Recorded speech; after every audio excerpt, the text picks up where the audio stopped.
I'm a recovering racist. I used to be a racist. And I used to be in a group called the Nation of Islam. Some of you here was part of that group, right? We used to teach. Now, you really got to keep this here. I'm serious. See, I haven't covered the sound is still on. You know, in the Nation of Islam, they used to teach that all white people were devils. And I used to be part of that movement, same movement that Malcolm X was part of. And like Malcolm, he woke up, he made Hajj, he made pilgrimage. I just read one verse from the Quran, and it made me love the position of Islam with other races. Ya ayyuhan nas, inna khalaqnakum min dhakarin wa untha, wa ja'alnakum shu'uban wa qaba'ila lita'arrafu, inna akramakum indallahi atqakum. O mankind, we made you out of a male and female, and we, Allah, made you into nations and tribes that you may know one another. Verily, the most honored of you in the sight of God are those who are most righteous. This was enough for me to realize that there are good in every race, black and white. And trust me, it makes no difference to me. I'm a Muslim.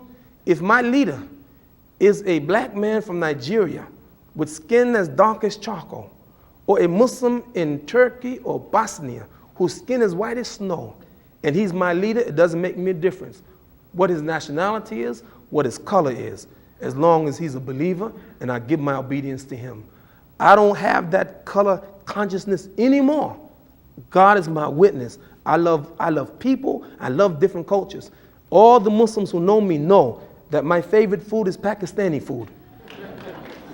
Until I went to Turkey. You see, so I enjoy the culture of other people all over the world. And I love Africa, and I love Europe, and I love all the places, because that's the way it is. Allah made the beauty in all the races, and it is Him. And I'm telling you the truth. I am a black man, and I am proud to be what I am. You should ask me why. Because Allah says in Quran, هُوَ الَّذِي يُسَوِّرُكُمْ فِي الْأَرْحَمِ كَيْفَ يَشَاءُ. It is God who created you in the wombs of your mother as He pleased. And if Allah is pleased to make me a black man with kinky hair and broad nose and thick lips, I'm happy to be that. And by the same token, whatever you are, your red hair, your blonde hair, your white skin, your green, green.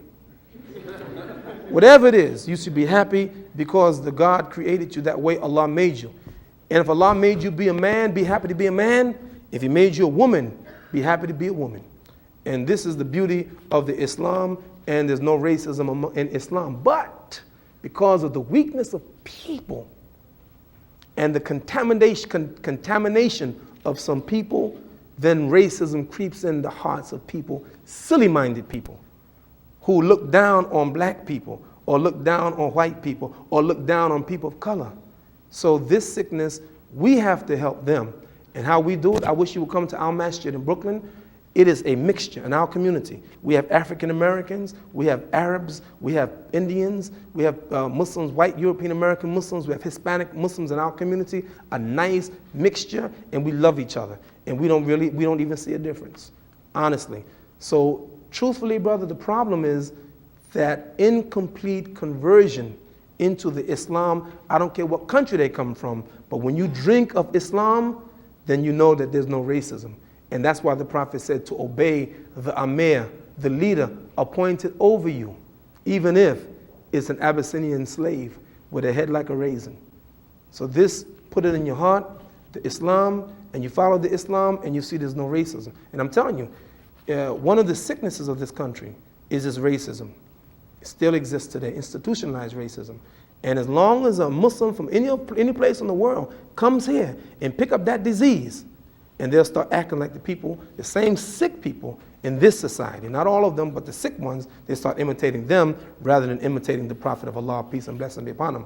And if you study the history of Islam, you see that it was well integrated of people of color and things like that, because the real judgment is not on skin color, but our actions.